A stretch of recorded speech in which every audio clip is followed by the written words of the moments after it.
Hello everyone, VS smart study में आपका स्वागत है। भारतीय संविधान का पार्ट 3 लेकर उपस्थित है, जिसमें क्वेश्चन 41 से 60 प्रश्नों का संग्रहण किया गया है, जो प्रतियोगिता परीक्षाओं की दृष्टि से महत्वपूर्ण है। आपने भारतीय संविधान का पार्ट 1 एवं पार्ट 2 नहीं देखा है तो उसकी लिंक नीचे दी हुई है, जिसमें भारतीय संविधान के 40 क्वेश्चन दिए गए हैं।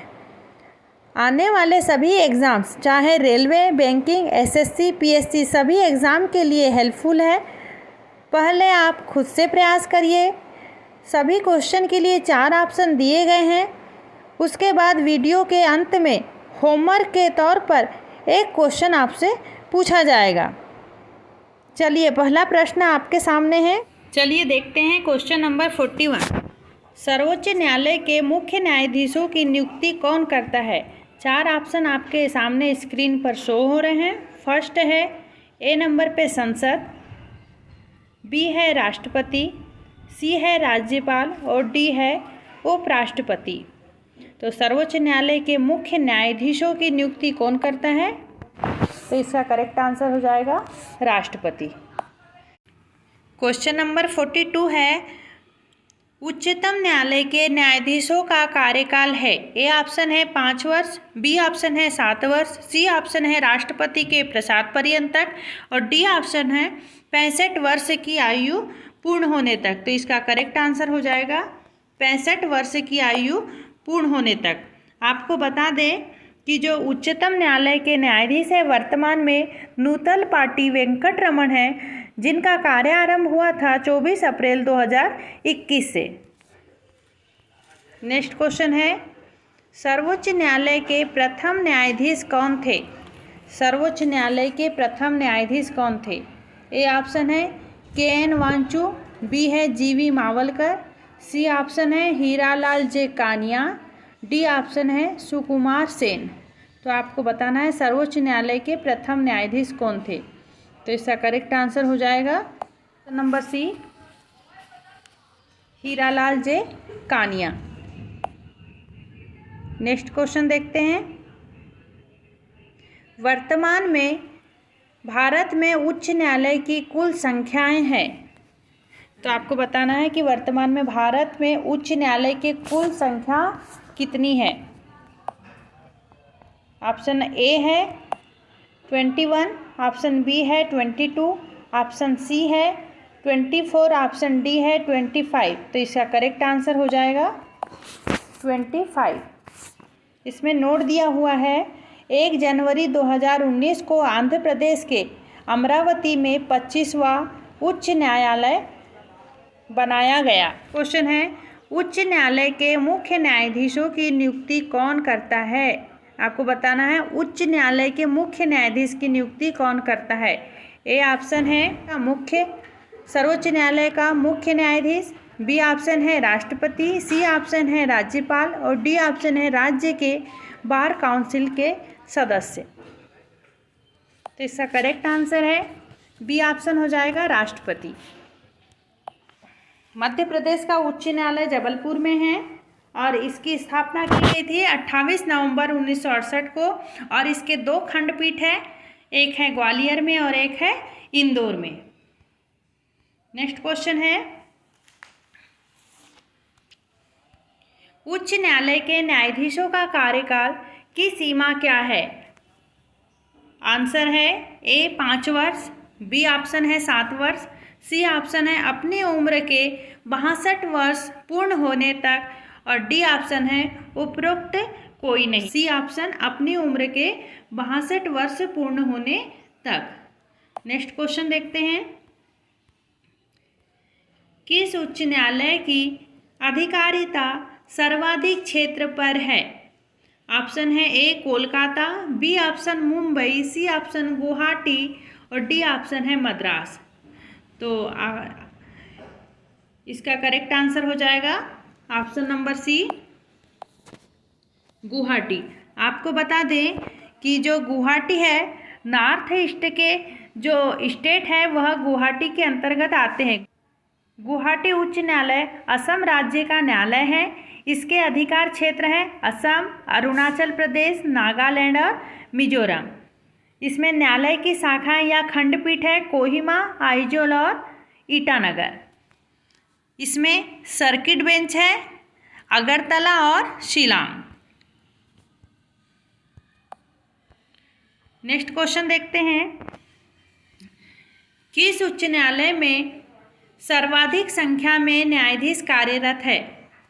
ऑप्शन है गुवाहाटी, बी ऑप्शन है इलाहाबाद, सी ऑप्शन है दिल्ली और डी ऑप्शन है कोलकाता। तो आपको बताना है किस उच्च न्यायालय में सर्वाधिक संख्या में न्यायाधीश कार्यरत है।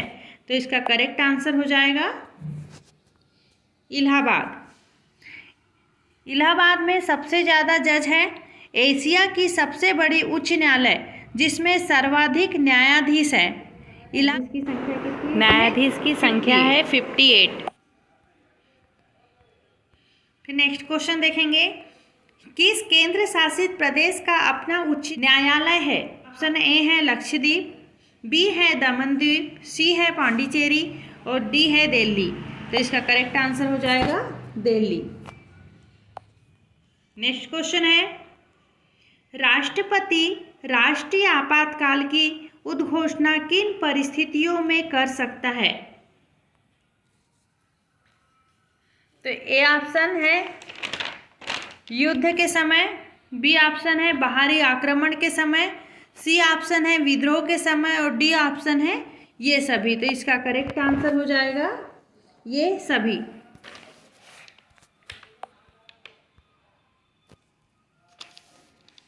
आपको पता है कि भारत में अब तक राष्ट्रीय आपातकाल की घोषणा 3 बार की जा चुकी है। 3 बार राष्ट्रीय आपातकाल की घोषणा की जा चुकी है। पहली बार जब की गई थी 26 अक्टूबर 1962 को, 26 अक्टूबर 1962 को की गई थी, जब चीन के द्वारा अरुणाचल प्रदेश पर आक्रमण किया गया था।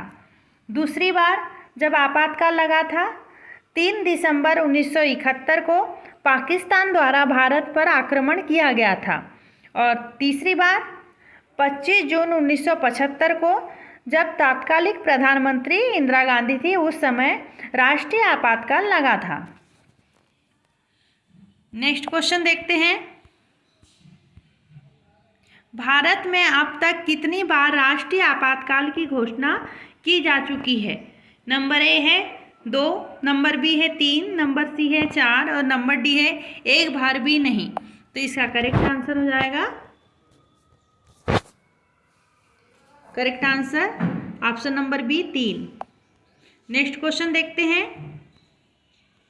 भारत में राष्ट्रपति किस अनुच्छेद के अंतर्गत देश में राष्ट्रीय आपातकाल की घोषणा करता है? ऑप्शन ए है अनुच्छेद 352, बी ऑप्शन है अनुच्छेद 356, सी ऑप्शन है अनुच्छेद 360 और डी ऑप्शन है अनुच्छेद 368। तो इसका करेक्ट आंसर हो जाएगा राष्ट्रीय आपातकाल की घोषणा, देश में राष्ट्रीय आपातकाल की घोषणा अनुच्छेद 352 के अंतर्गत।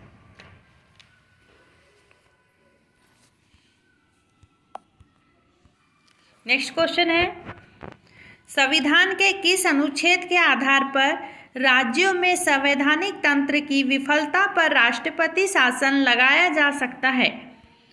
ऑप्शन है अनुच्छेद 355, बी ऑप्शन है अनुच्छेद 356, सी ऑप्शन है अनुच्छेद 358 और डी ऑप्शन है अनुच्छेद 360।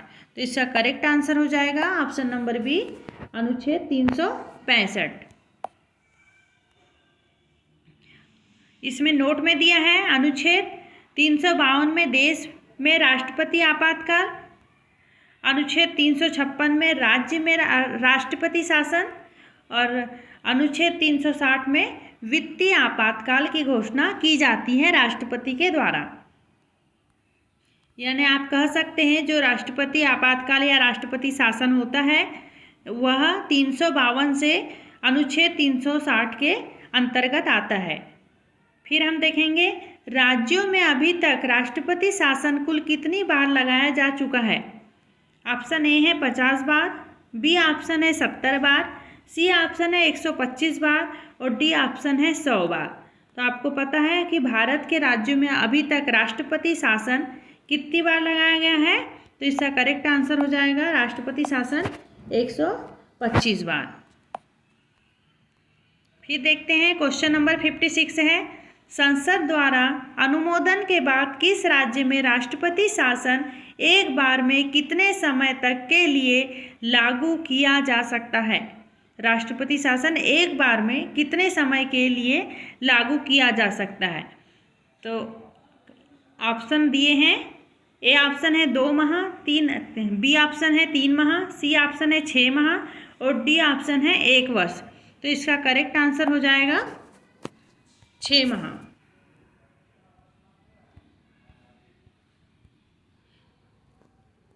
किसी भी राज्य में 6 माह करके अधिकतम 3 वर्ष तक राष्ट्रपति शासन लगाया जा सकता है। क्वेश्चन नंबर 57 है, राज्य में राष्ट्रपति शासन लगाने की स्थिति में कितने दिनों के अंदर उसकी संसद से स्वीकृति आवश्यक है। ऑप्शन ए है 30 दिन, ऑप्शन बी है 60 दिन, सी ऑप्शन है 90 दिन और डी ऑप्शन है 180 दिन। तो इसका करेक्ट आंसर हो जाएगा 60 दिन। क्वेश्चन नंबर 58 है, दल बदल से संबंधित कानून का उल्लेख किस अनुसूची में रखा गया है। 8वीं अनुसूची, बी ऑप्शन है 9वीं अनुसूची, सी ऑप्शन है 10वीं अनुसूची और डी ऑप्शन है 11वीं अनुसूची। तो आप सभी को पता है दल बदल ये जो है ये 10वीं अनुसूची के अंतर्गत रखा गया है। नेक्स्ट क्वेश्चन है, योजना आयोग का नाम बदलकर कौन सा नाम रखा गया। योजना आयोग का नाम बदलकर कौन सा नाम रखा गया। ए ऑप्शन है पंचवर्षीय योजना आयोग, बी ऑप्शन है रणनीति आयोग, सी ऑप्शन है नीति आयोग और डी ऑप्शन है समीक्षा आयोग। तो इसका करेक्ट आंसर हो जाएगा नीति आयोग। 13 अगस्त 2014 को योजना आयोग खत्म कर दिया गया था। योजना आयोग के अध्यक्ष प्रधानमंत्री होता है। योजना आयोग का हेडक्वार्टर योजना भवन के नाम से जाना जाता है। तो इस प्रकार का क्वेश्चन पूछ सकता है कि योजना आयोग का हेडक्वार्टर किस नाम से जाना जाता है, तो योजना भवन के नाम से जाना जाता है। और योजना आयोग का अध्यक्ष कौन होता है, तो प्रधानमंत्री होता है। यह क्वेश्चन का आंसर आपको कमेंट्स में बताना है कि संविधान द्वारा कितनी भाषाओं को मान्यता प्रदान की गई है। आपको यह वीडियो पसंद आया तो आप इसे लाइक, सब्सक्राइब और अपने मित्रों के साथ शेयर करें। राइट साइड में जो बेल आइकन है उसे प्रेस कर दें ताकि आगे आने वाला नोटिफिकेशन आपको समय समय पे मिल सके। धन्यवाद मित्रों।